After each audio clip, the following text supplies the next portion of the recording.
Okay, so last time I showed you how to make this pattern bow right here, as you could see. Now we're going to add a design inside. We're going to go ahead and add this pumpkin. This is from the Canva Elements. We're going to go ahead and center it. If this is the size you like, you could go ahead and leave it that way. If not, you could just shrink it a little bit. It's up to you how you want it. Just center it a little bit. Center it to your liking. And then we duplicate this one and we align it. Right here, we're aligning it.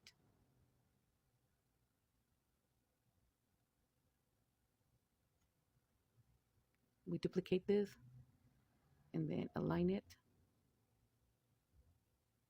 right there. We do the same thing for this corner and then bring it down to this corner. Remember, if you follow those purple lines that you see on the edges, that means it's centered right here. We do it again on this other corner.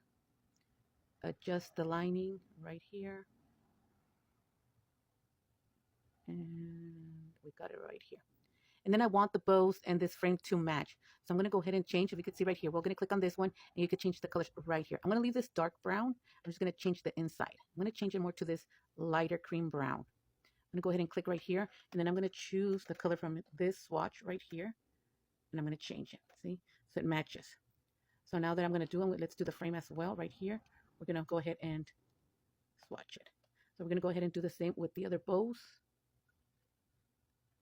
We're just going to go ahead and change it. And there it is. So once you have this, you go ahead and download it. Go to Share.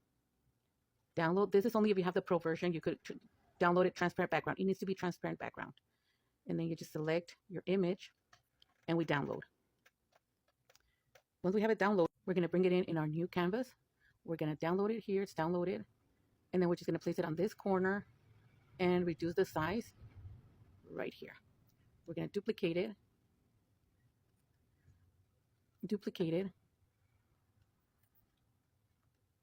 And this is our image. If you want it smaller, then go ahead and reduce the size again right here.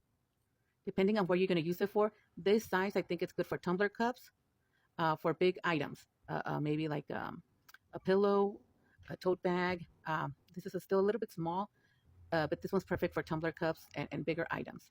But if you want it still smaller for our smaller items, then we go ahead and reduce the size even smaller right here. Duplicated. We're going to copy it again.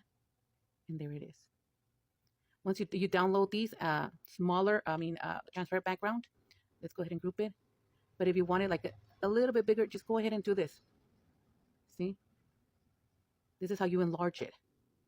If this is too big and the other one was too small, go ahead and just enlarge it. Just pull here, enlarge it. And there it is. Now you have a not so small pattern, but not so big pattern either. And this is how I created this kind of pattern. Thank you guys for watching.